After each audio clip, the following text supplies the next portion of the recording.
ऊर्जा विद्यालय CTM अमदावाद भौतिक विज्ञानना विडियो लेक्चर में सर्व विद्यार्थी मित्रों स्वागत है। धोरण 11 चैप्टर नंबर 6 एमां गया लेक्चर में आपणे कार्यना एकमों विषे छेल्ले चर्चा करी। कार्यना MKS एकम तरीके जूल, CGS एकम तरीके अर्ग अने ए बंनेनो आपणे संबंध कि 1 जूल बराबर 10⁷ अर्ग थाय एने आपणे केलरी में किलोवॉट अवर में फेरव्युं। हवे आपणे आगळ वधवुं छे। गई वखते मैं बात करी थी तमने ए प्रमाणे आपणे गया लेक्चर में जे भण्या तेमां आपणे बळ छे अचळ लीधुं हतुं अने अचळ बळ वडे आपणे थतुं कार्य ने बधुं समज्या। हवे आपणे चल बळ वडे थतुं कार्य समजवानुं छे।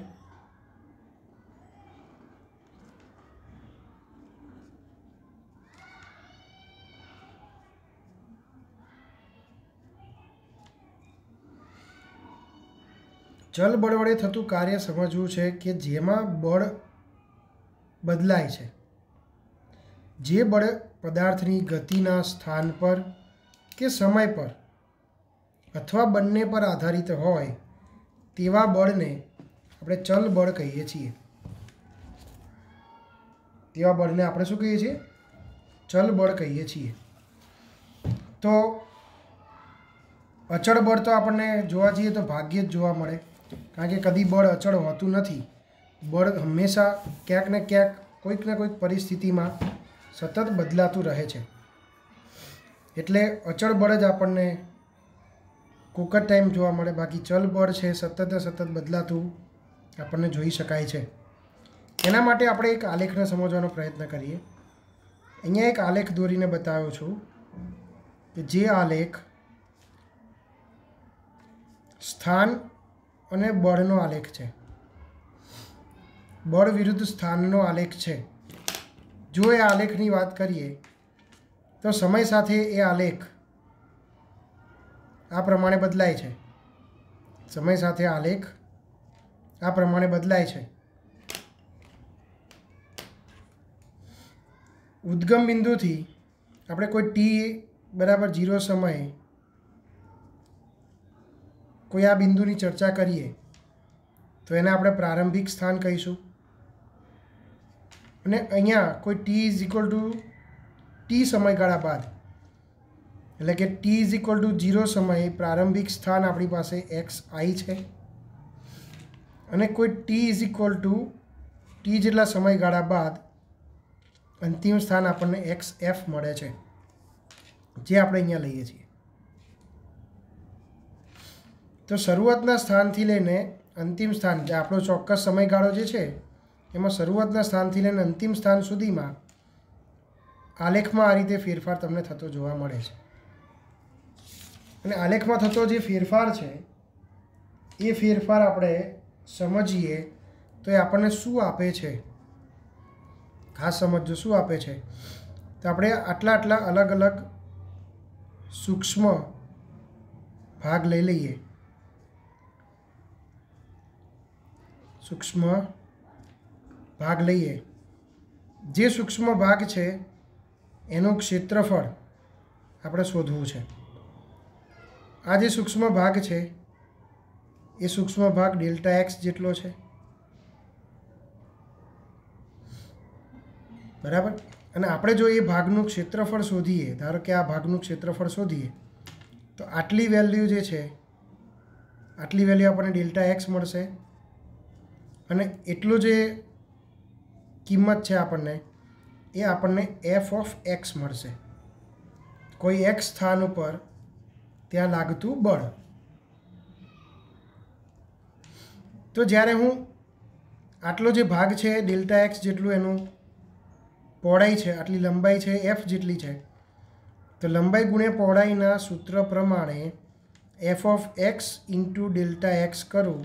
लंबाई तरीके एफ एक्स लीधुं छे आ रह्युं आपणे अने पहोळाई तरीके डेल्टा एक्स लीधुं छे। F of x into delta x हूँ लऊँ तो आपणने शुं आपशे? क्षेत्रफळ आपशे। शुं आपशे? क्षेत्रफळ आपशे। तो आपणे फाइनली एवुं कही शकाय કે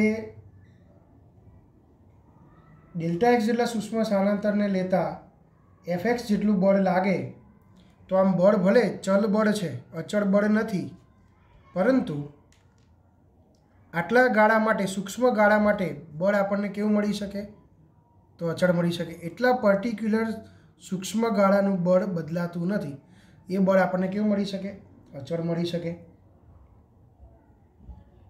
તો જો સ્થાનાંતરના મૂલ્યો શૂન્યની નજીકના ક્રમમાં લેવામાં આવે, એટલે કે બને તેટલું સ્થાનાંતર છે સૂક્ષ્મ લેવામાં આવે, ડેલ્ટા એક્સ ટેન્ડ્સ ટુ 0, બને તેટલું સ્થાનાંતર સૂક્ષ્મ લેવામાં આવે અને સાથે સાથે સૂક્ષ્મ સમય, એટલે કે આપણે જે વિધેયનું લક્ષ્ય ભણીએ છીએ, ડેલ્ટા ટી ટેન્ડ્સ ટુ 0, સમયને જો પણ સૂક્ષ્મ તરીકે લેવામાં આવે તો આ જે ક્ષેત્રફળ મળે છે એ ક્ષેત્રફળ આપણને સમગ્ર માર્ગ ઉપર કરેલું કાર્ય આપશે.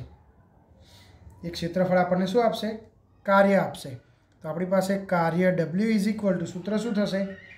તો કે ભાઈ F of x into delta x, F of x into delta x. અને આ સૂક્ષ્મ સ્થાનાંતર છે એટલે આપણને મળતું કાર્ય પણ કેવું થાય?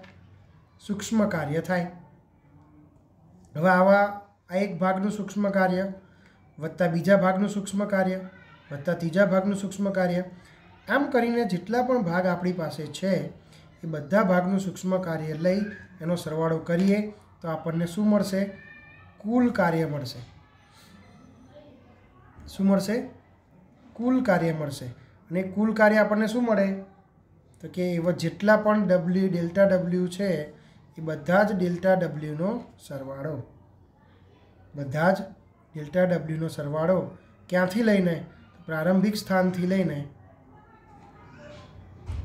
અંતિમ સ્થાન સુધીનો, પ્રારંભિક સ્થાનથી લઈને અંતિમ સ્થાન સુધીનો. તો આપણું સૂત્ર શું થશે? કુલ કાર્ય W ઇઝ ઇક્વલ ટુ, કુલ કાર્ય W is equal to sigma XI XFથી લઈને f of x delta x. બીજી રીતે મારે લખવું હોય સંકલનના સ્વરૂપમાં તો W is equal to integration XIથી લઈને XF f of x delta x. ખ્યાલ આવી ગયો? તો આપણને મળ્યું ચલ બળ વડે થતું કાર્ય. તો આ ચલ બળ વડે થતું કાર્ય મેં લીધું, તો એ જ કાર્ય ઉપરથી મારે સાબિત કરવું છે કાર્ય ઉર્જા પ્રમેય, જે આપણે ગયા લેક્ચરમાં સાબિત કર્યો હતો એ અચળ બળ માટે હતો, પણ અહીંયા મારે સાબિત કરવો છે કાર્ય ઉર્જા પ્રમેય ચલ બળ માટે. અને આ બહુ મોસ્ટ આઈએમપી પ્રશ્ન છે. ચલ બળ માટે કાર્ય ઉર્જા પ્રમેય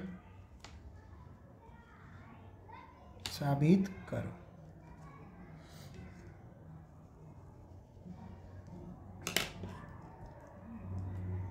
ચલો, કાર્ય ઉર્જા પ્રમેય શું છે? આપણે શું સાબિત કરીએ છીએ? ડેલ્ટા કે ઇઝ ઇક્વલ ટુ ડબલ્યુ. આપણે આવું સાબિત કરીએ છીએ ચલ કાર્ય ઉર્જા પ્રમેયમાં કે કાર્ય છે એ ગતિ ઉર્જામાં થતા ફેરફાર જેટલો હોય છે. તો આપણે શરૂઆત જ કરીએ કાર્યથી, એટલે કે ઉર્જાથી. ધારો કે m દળ અને v જેટલા વેગથી ગતિ કરતો પદાર્થ લેતા તેની ગતિ ઉર્જા કેટલી થાય? તો k બરાબર 1/2 mv². k બરાબર 1/2 mv². આપણે શું કરવું છે? હવે બંને બાજુ મારે શું કરવું છે? વિકલન લેવું છે. બંને બાજુ વિકલન સમયની સાપેક્ષ લેતા dk by dt is equal to d by dt 1/2 mv².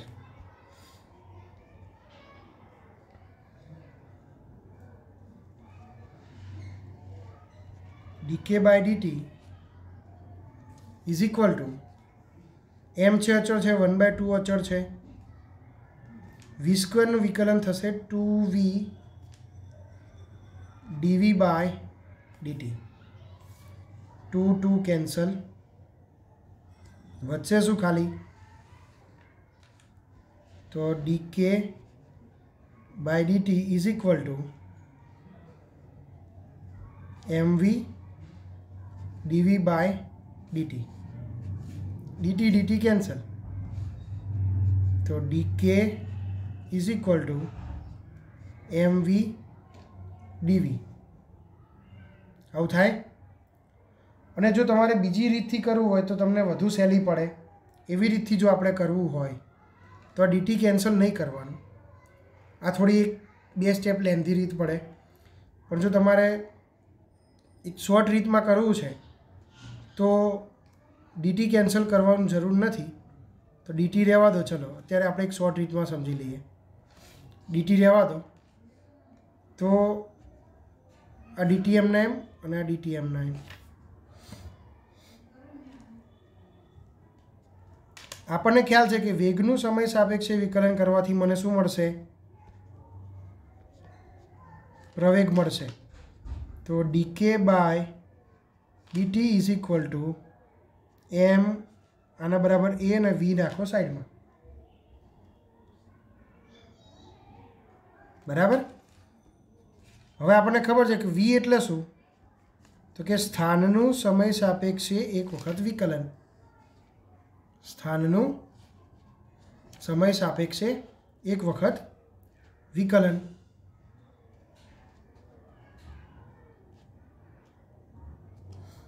તો અહીંયા મૂકીએ કિંમત.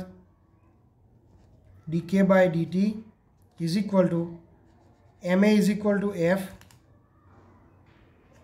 v એટલે dx/dt. હવે dt કેન્સલ કરો તો ફાઇનલી એક સૂત્ર આપણને મળ્યું, dk is equal two f dx.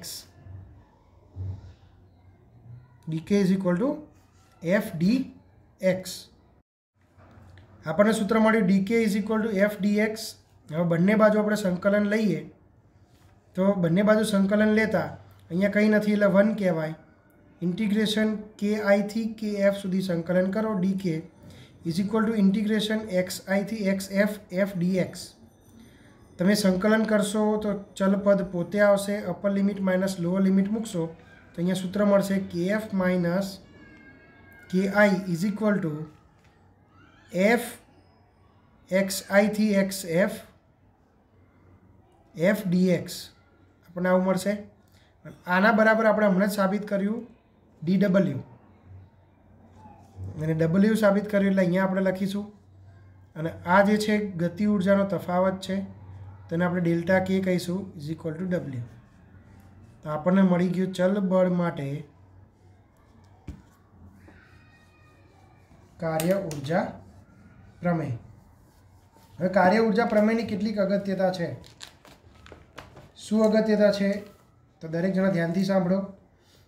જો પદાર્થની ગતિ ઉર્જામાં ફેરફાર શૂન્ય હોય તો પદાર્થ પર કાર્ય શૂન્ય મળે છે. ગતિ ઉર્જામાં ફેરફાર શૂન્ય હોય તો કાર્ય શૂન્ય મળે. અને ગતિ ઉર્જા અચળ હોય તો ઝડપ અચળ મળે. જેમ કે નિયમિત વર્તુળાકાર ગતિ કરતા કણની ઝડપ અચળ છે અને કાર્ય શૂન્ય થાય. જેમ કે પૃથ્વી સૂર્યની આસપાસ ફરે છે, નિયમિત ગતિ કરે છે અને એના કારણે શું થાય છે? એની ઝડપ નિયમિત છે, અચળ રહે છે અને કાર્ય શૂન્ય છે. આપણે કોઈ અંદર કાર્ય કરવા જતા નથી, કારણ કે બળ લગાડવા આપણે જતા નથી. બીજું, જો પદાર્થનું સ્થાનાંતર બળની દિશામાં હોય કે સ્થાનાંતરને બળની દિશાના કોઈ ઘટક સ્વરૂપે લેવામાં આવે તો પદાર્થ પર કાર્ય થાય છે અને તે ગતિ ઉર્જામાં શું કરે છે? વધારો કરે છે. જેમ કે મુક્ત પતન પામતો પદાર્થ. અને ત્રીજું, જો પદાર્થનું સ્થાનાંતર બળની વિરુદ્ધ દિશામાં થતું હોય તો તો સ્થાનાંતરને બળની વિરુદ્ધ દિશાના કોઈ ઘટક સ્વરૂપે લીધેલો હોય તો સમજજો, આવી ઘટનામાં પદાર્થ પર કાર્ય થાય છે, પદાર્થ વડે કાર્ય થાય છે, બરાબર.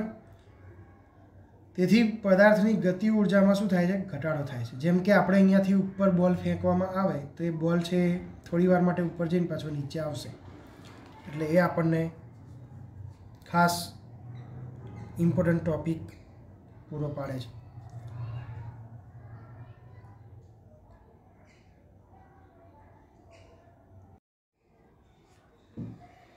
તો વિદ્યાર્થી મિત્રો, ગતિ ઉર્જા, કાર્ય ઉર્જા પ્રમેય એ બધાની ચર્ચા કર્યા પછી આજે આપણે સ્થિતિ ઉર્જાનો ખ્યાલ મેળવવો છે.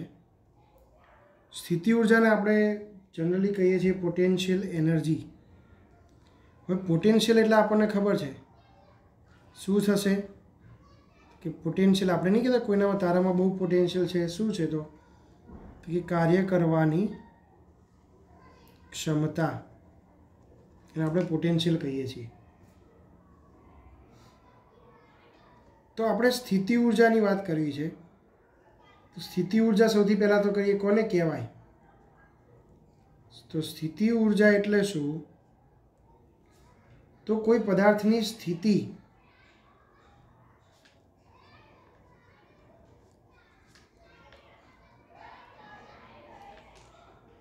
કે ગોઠવણીને કારણે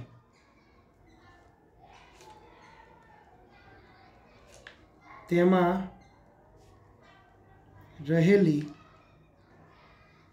કાર્ય કરવાની ક્ષમતાને સ્થિતિ ઉર્જા કહેવાય.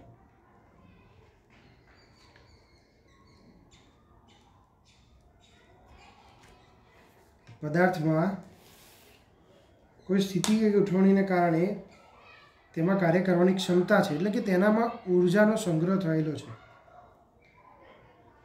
અને તે ઉર્જાના સંગ્રહને કારણે કંઈક કાર્ય કરવાની ક્ષમતા ધરાવે છે, તેને આપણે સ્થિતિ ઉર્જા કહીએ છીએ.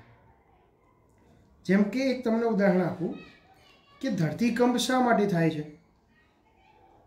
તો આપણે જોઈ શકીએ છીએ કે પૃથ્વીની સપાટી બધી જગ્યાએ એક સરખી, એક સમાન નથી, સતત નથી, એટલે કે અસતત છે. ક્યાંક ખાડાવાળી, ક્યાંક ભંગાણવાળી, ક્યાંક કાપની માટી હોય, ક્યાંક તિરાડોવાળી જમીન છે.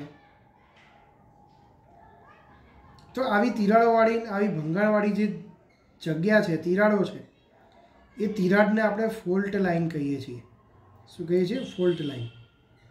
હવે આવી તિરાડો છે ને પૃથ્વીના પોપડામાં પડે તો એ વન ટાઈપ ઓફ સ્પ્રિંગ જેવું કામ કરે અને એ બધી તિરાડોની જે પોપડાની ગોઠવણી છે એ બધા પોતાની ઉર્જા ધરાવે છે અને એ પોતાની જે ઉર્જા ધરાવે છે એમાં ખૂબ જ મોટી સ્થિતિ ઉર્જા છે, કારણ કે એ ગતિ કરતા નથી, એમની સ્થિતિ અને ગોઠવણીને કારણે એમાં ઉર્જાનો સંગ્રહ થયેલો છે. તો એ સ્થિતિને કારણે ઉર્જાનો સંગ્રહ જે થયો છે એ સ્થિતિ ઉર્જા છે. હવે જ્યારે આ તિરાડો એકબીજા સાથે ગોઠવવાનો પ્રયત્ન થશે, જ્યારે આ તિરાડો એકબીજા સાથે ગોઠવવાનો પ્રયત્ન કરતું હશે ત્યારે આ પૃથ્વીનો પોપડો હલે છે, જેથી આપણે એવું કહીએ છીએ કે ધરતીકંપ થયો. એવી ને એવી જ રીતે આપણી પાસે બીજી એક ઉર્જા છે જેને આપણે કહીએ છીએ ગુરુત્વીય સ્થિતિ ઉર્જા.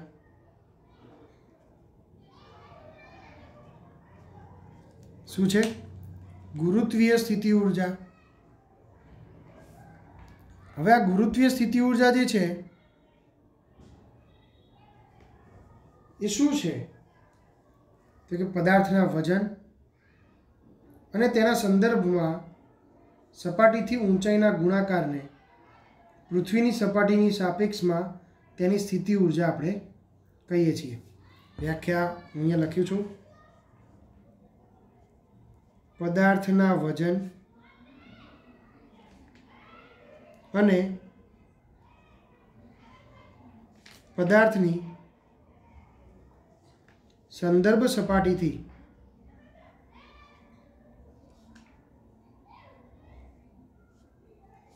ઊંચાઈના ગુણાકારને પૃથ્વીની સપાટીની સાપેક્ષ ગુરુત્વીય સ્થિતિ ઊર્જા કહે છે।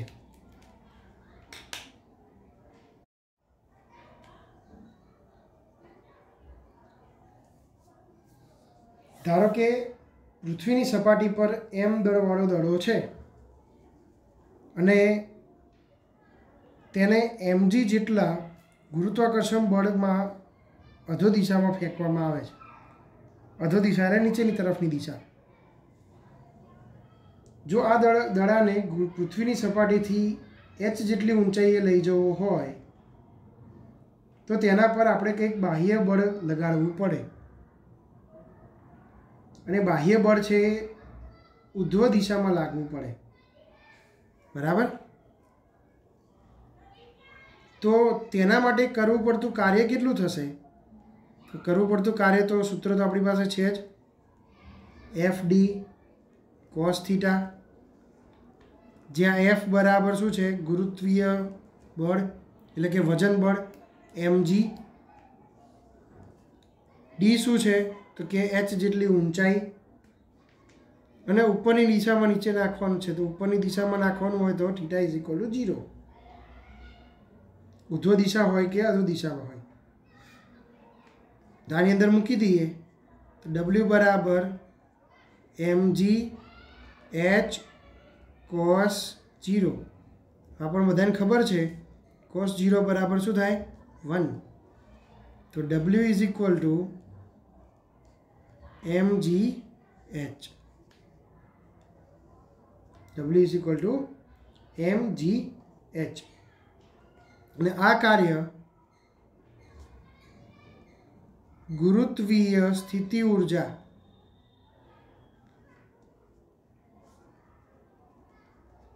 સ્વરૂપે સંગ્રહ પામે છે। તે અધો દિશામાં લાગે છે અને ગુરુત્વાકર્ષણ બળના કારણે થાય છે, એટલે આપણે આગળ શું મૂકીશું? -mg h,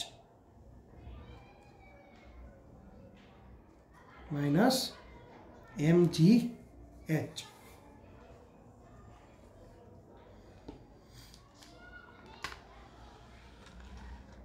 આગળ એની જ વસ્તુને આપણે આગળ જવા દઈએ કે ધારો કે ગુરુત્વીય સ્થિતિ ઊર્જાનું મૂલ્ય ગુરુત્વાકર્ષણ બળ વડે થતા કાર્યના ઋણ મૂલ્ય જેટલું હોય તો આપણી પાસે સ્થિતિ ઊર્જા આવશે h જેટલી ઊંચાઈએ v જેટલી, પોટેન્શિયલ એનર્જી જેને કહીએ છીએ આપણે v = શું થશે? mg h જેટલું થશે।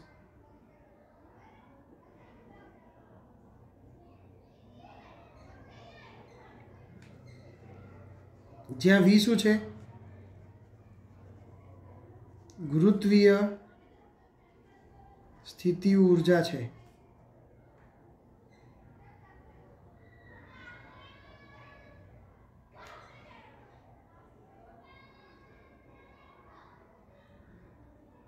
હવે આપણે એવું કરીએ, બંને બાજુ d/dh વડે વિકલન કરીએ।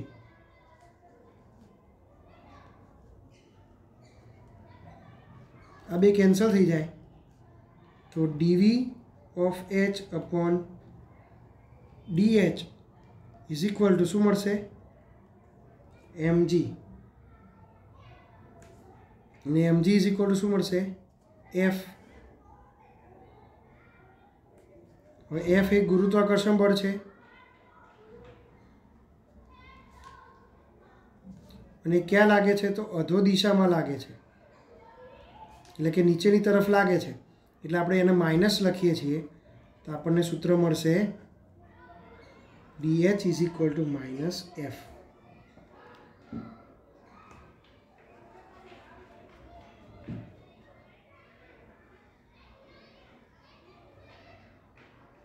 બરાબર છે?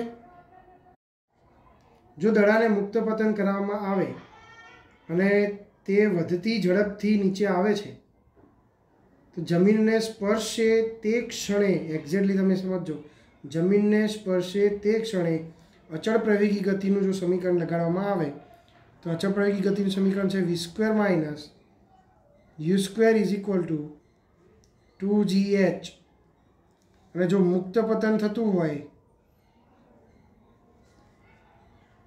મુક્ત પતન માટે u ઇઝ ઇક્વલ ટુ 0, પ્રારંભિક વેગ 0 હોય તો આ સમીકરણ આપણને મળશે v² is equal two 2gh. હવે આ સૂત્ર જે છે એ સૂત્રની બંને બાજુ 1/2m વડે ગુણતા આપણને શું મળશે? 1/2m v² is equal two 2gh into 1/2m. 2 cancel તો 1/2 mv² is equal two mgh આપણને મળે. mgh આપણને મળે છે. તો આ પણ એક સ્થિતિ ઉર્જા છે, એ પણ ઉર્જાનો એક પ્રકારનો ભાગ છે જેનો એકમ છે જૂલ. પારિમાણિક સૂત્ર છે m1 L2T-2. બરાબર. તો અહીંયા આપણે સ્થિતિ ઉર્જાની વાત પૂરી કરી. વિદ્યાર્થી મિત્રો, આગળ આપણે સંરક્ષી બળ અને અસંરક્ષી બળની ચર્ચા કરવી છે. ધ્યાનથી સાંભળજો કે આપણે અલગ અલગ પ્રકારના બળ જોયા, પરંતુ કાર્યના સંદર્ભમાં બળની ચર્ચા કરીએ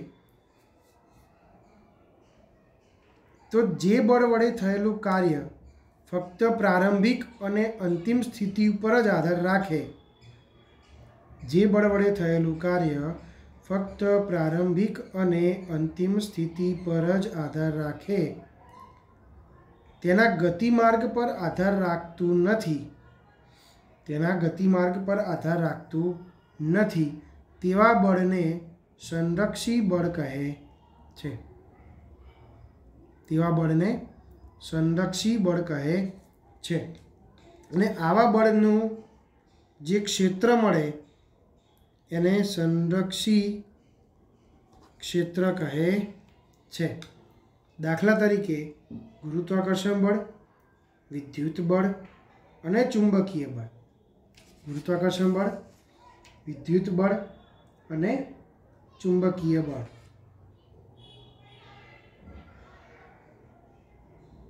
બીજો પ્રકાર છે અસંરક્ષી બળ. તો જે બળ વડે થયેલ કાર્ય કે ગતિ ઉર્જા પદાર્થના ગતિપથ કે તેના વેગ જેવા ઘટક પર આધાર રાખે છે. જે બળ વડે થયેલ કાર્ય કે તેની ગતિ ઉર્જા પદાર્થના ગતિપથ કે તેના વેગ જેવા ઘટકો પર આધાર રાખે છે તો તેવા બળને અસંરક્ષી બળ કહેવાય. તેવા બળને અસંરક્ષી બળ કહે છે. આ બળ ક્ષેત્રને અસંરક્ષી બળ ક્ષેત્ર કહીશું. આ જે છે એને આપણે અસંરક્ષી ક્ષેત્ર કહીશું અને આપણે અસંરક્ષી ક્ષેત્ર કહીશું. જેમ કે ઘર્ષણ બળ.